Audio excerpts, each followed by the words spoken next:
So hello everyone, I am Gautam Kapoor, second year MBBS UG at AIIMS New Delhi. And guys, in this video मैं आपको बताने वाला हूँ कि what makes a topper top.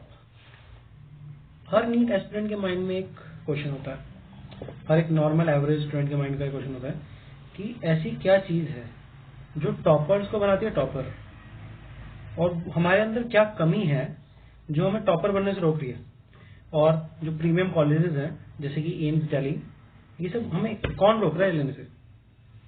तो इस video में मैं ट्राई करूंगा इस क्वेश्चन का आंसर देने का विद एन एग्जांपल। तो एग्जांपल में देखिए, ये क्वेश्चन है, ठीक है, कि we have two identical balls, दोनों की डेंसिटी है रो, उसको हमने सस्पेंड कर रखा from a common point by two insulating strings of equal length. ठीक है, उन दोनों बॉल्स का इक्वल मास है और इक्वल चार्ज है। ठीक है, तो इक्विलिब्रियम में है और एंगल बना रही है थीटा विद द वर्टिकल। ठीक है, दो बॉल्स होंगी, ठीक है, एक फोर्स होगी इलेक्ट्रोस्टैटिक फोर्स जो उनको एक दूसरे के अगेंस्ट पुश कर रही होगी, उसकी वजह से जब वो वायर से लगा होगा तो वो एक वर्टिकल के साथ एंगल बनाएगा। आगे हम डायग्राम बनाएंगे इसका। सो अब क्या हुआ कि दोनों बॉल्स को हमने इमर्ज कर दिया एक लिक्विड में, इससे एंगल जो थीटा है वो चेंज नहीं हुआ। लिक्विड की डेंसिटी है सिग्मा, हमें निकाल दिया डाइलेक्ट्रिक कांस्टेंट ऑफ लिक्विड। तो इसको हम एक टिपिकल तरीके से कैसे सॉल्व करते हैं देखते हैं। ठीक है, तो अब ये डायग्राम बना दिया मैंने। ठीक है, तो ये है पूरा सेटअप। ठीक है, ये बॉल नंबर 1, ये बॉल नंबर 2, तो ये है हमारी वायर, दोनों का इक्वल लेंथ है एल डैश। ठीक है, ये एंगल बना रही है थीटा विद द वर्टिकल, और ये एंगल थीटा होगा तो ये वाला भी एंगल थीटा होगा, because we know alternate interior angles. ठीक है, एक टेंशन लग रही होगी, as we know tension always acts outward direction में। ठीक है, ये बॉल है, इसका मास है m, चार्ज है q, डेंसिटी है रो एंड वॉल्यूम है v। ठीक है, इन दोनों के बीच का डिस्टेंस हमने मान लिया L1, एंड हमें पता है कि अगर मैं L डैश का कंपोनेंट इसके ऊपर लूंगा तो आएगा L dash cos theta, no, L dash cos theta is this one is L dash sin theta. ठीक है, एंगल ये लेना आपको, ये, ठीक है, cos थीटा नहीं, तो this one is L dash sin theta, तो L1 is equal to 2L dash sin theta. ठीक है, अब मैं अगर इस बॉल का फ्री बॉडी डायग्राम बनाऊंगा तो ये होगा, इसमें ऊपर की तरफ अपोजिंग फोर्स क्या है, T cos थीटा, ये आपने देखा था, T का यहाँ पे कंपोनेंट T cos थीटा, नीचे की तरफ mg ग्रेविटेशनल फोर्स, इस साइड इलेक्ट्रोस्टैटिक फोर्स क्योंकि दोनों चार्जेस इक्वल है and equal charges repel each other. ठीक है, और इस डायरेक्शन में लगेगा टेंशन का साइन कंपोनेंट। अब आपके माइंड में क्वेश्चन आ सकता है कि मैंने ग्रेविटेशनल फोर्स ली है, अर्थ जो एक्सर्ट कर रहा है बॉडी में, तो मुझे ग्रेविटेशनल फोर्स लेनी चाहिए ना, जो बॉडी आपस में एक दूसरे के ऊपर एक्सर्ट कर रही है, जो अट्रैक्टिव फोर्स है। ठीक है, तो वो कंपोनेंट मैंने क्यों लिया, जैसे कि आपको पता है वो कंपोनेंट क्या होता, Gmm/L²। हमें ये पता है कि दो बॉडीज के बीच की electromagnetic force is very very greater than gravitational force. तो ग्रेविटेशनल फोर्स इतनी छोटी है कि हमने उसको नेग्लेक्ट कर दिया। पर अब आप बोलोगे ये mg है, ये भी तो वही फोर्स है जो ग्रेविटेशनल मतलब पुल अर्थ एक्सर्ट कर रहा है बॉडी के ऊपर। पर उस केस में क्या होता है, इस केस में होता है कि ये देखो आप, एक second, Gm into mass of the earth upon radius of the earth का स्क्वायर। ठीक है, इसको नेग्लेक्ट नहीं करा क्योंकि Me जो है it is very very high, इतना बड़ा है कि वो इलेक्ट्रोमैग्नेटिक फोर्स के कंपैरेटिव हो जाता है और उसको हमें कंसीडर करना पड़ेगा। ठीक है, तो आई होप ये वाले डाउट्स क्लियर है। ठीक है, अब हमने क्या करा, ये जो इक्वल फोर्सेज हैं इसको कर दिया इक्वेट, क्योंकि बॉडी इक्विलिब्रियम में तो उसके ऊपर जितनी फोर्सेज लगे वो एक दूसरे को कैंसिल करनी चाहिए। ठीक है, तो T cos theta is equal to mg and T sin theta equal to fe। ठीक है, अगर मैं सेकंड इक्वेशन को डिवाइड करूं बाय फर्स्ट इक्वेशन तो मेरे पास क्या आएगा, T sin theta upon T cos theta, मतलब T से T कट जाएगा तो आएगा tan थीटा। ठीक है, और इधर आ जाएगा Fe/mg, ठीक है। अब इधर मैं अगर देखूं, मुझे पता है कि इस बॉल की डेंसिटी रो, तो density is equal to mass upon volume, ठीक है। तो m/v या v की अगर मैं वैल्यू रखूं तो आएगी m/ρ। इसका हम यूजली आगे करते हैं, ठीक है। अब मैंने क्या करा, उसको लिक्विड में इमर्ज कर दिया। तो लिक्विड में देखो टेंशन जो होगी वायर में वो होगी T', एंगल सेम है theta as given in the question, ठीक है। इन दोनों के बीच का डिस्टेंस L2 था क्या, इसकी जो लेंथ है, लेंथ तो सेम है 2L' साइन थीटा, थीटा भी सेम है, तो L2 भी L1 के बराबर होगा, ठीक है। तो इसका मतलब क्या था कि जो कंपोनेंट फोर्स को कंट्रीब्यूट करता है वो भी होता है ना कि डिस्टेंस क्या है दोनों ऑब्जेक्ट्स के बीच में, ठीक है। होता है K/Q1 Q2/r² ना, तो R क्या है वहां पे, डिस्टेंस बिटवीन द ऑब्जेक्ट्स। तो यहाँ distance between the two objects same है, इसलिए वो factor will not contribute to change in electrostatic or force between two bodies, ठीक है। एंड ये देखो फ्री बॉडी डायग्राम, ठीक है। इसमें टेंशन मैंने T' ली थी, ऊपर की तरफ T' cos थीटा, इस side T' sin theta, downward होगा mg, एंड अब एक एडिशनल कंपोनेंट आ रहा है बियॉन्ड फोर्स, जो कि एक्ट करेगा अपवर्ड डायरेक्शन में, ठीक है। और इस डायरेक्शन में एक्ट करेगी अब मॉडिफाइड इलेक्ट्रोस्टैटिक फोर्स। मॉडिफाइड क्यों है, यहाँ पे क्यों चेंज आ रहा है, हमें पता है एप्सिलॉन होता है which is permittivity of the medium. तो permittivity of air is different from permittivity of this liquid, इसलिए हम यहाँ पे F' लिख रहे हैं। और हमें पता है कि किसी भी मीडियम में अगर हम किसी दो बॉडीज को इमर्ज करते हैं तो उनके बीच में जो इलेक्ट्रोस्टैटिक फोर्स है it reduces by the fraction of its dielectric constant kappa, ठीक है। तो यहां देखो कि F'E is equal to Fe kappa. अब मैं आपको बता दूं कि कैपिटल के और कापा में डिफरेंस है।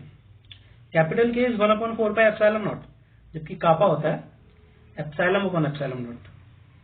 Epsilon means permittivity of the liquid and ε/0 here means permittivity of air और परमिटिविटी ऑफ स्पेस, ठीक है। अब यहां देखो बियॉन्ड फोर्स कैसे निकालेंगे, it is equal to weight of the liquid displaced, या फिर हम ये भी लिख सकते हैं कि मास ऑफ वाटर या कोई भी लिक्विड डिस्प्लेस्ड इनटू जी। और मास क्या होता है, डेंसिटी इनटू वॉल्यूम। तो डेंसिटी ऑफ द लिक्विड हमें दे रखी है सिग्मा, तो हमने सिग्मा इंटू वी करा इंटू जी करेंगे, ठीक है। तो ये हो गया हमारा। अब वी हमने पीछे लिखा था, अगर आपने ध्यान दिया हो तो, ये v is equal to m/ρ, ठीक है। तो यहां पे हमने v की जगह लिख दिया m/ρ, ओके।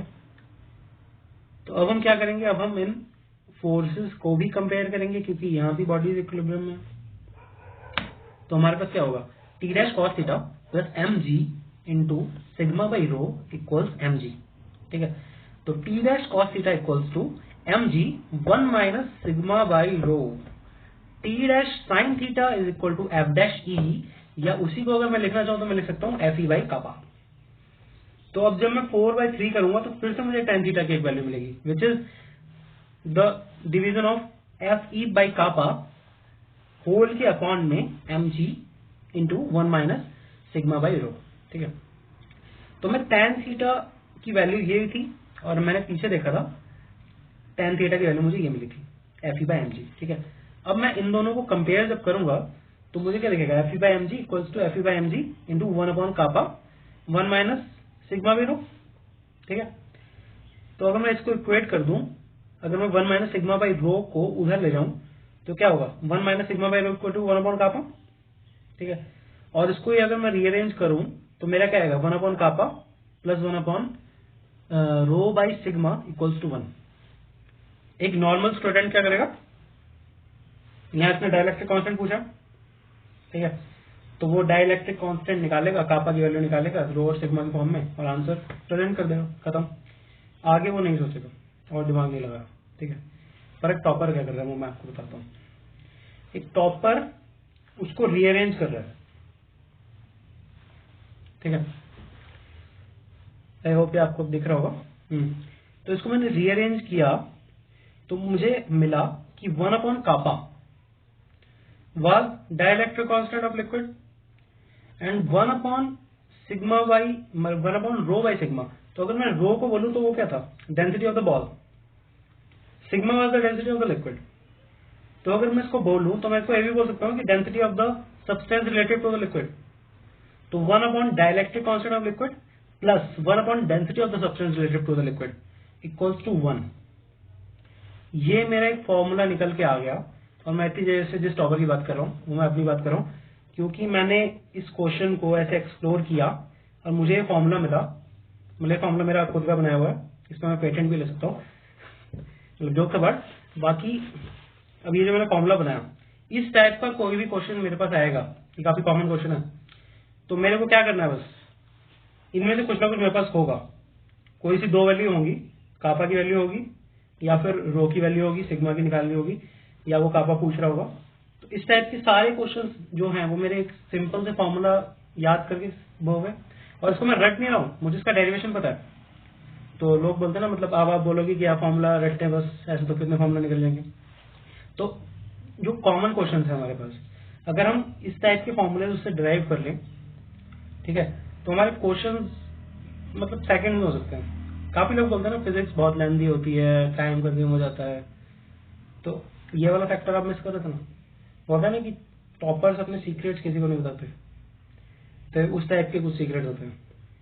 स्ट्रेटेजीज वगैरह आपको बता सकते हैं, पर एक एग्जाम्पल है, लाइव एग्जाम्पल, ठीक है। तो आई होप इससे आपको कुछ मतलब क्लिक हुआ होगा कि टॉपर्स का अप्रोच कैसे डिफरेंट होता है नॉर्मल बंदों से, ठीक है। तो अब मैं आपको बताऊंगा कि बायो फिजिक्स के कैसे एनालॉगस है। आप बायो की एनसीईआरटी पढ़ते हो, तो नीट में आपको क्या बोलते हैं कि 10-12 बार बायो की एनसीईआरटी पढ़ लो। अगर आप एक एस्पिरेंट हो तो आपने एनसीईआरटी पढ़ते हुए नोटिस किया होगा जरूर कि जब भी आप दूसरी या तीसरी बार, मतलब जब भी आप दोबारा एनसीईआरटी पढ़ोगे ना, एनसीईआरटी का एक चैप्टर, आपको हर बार कुछ नया मिलता है उसमें। क्यों?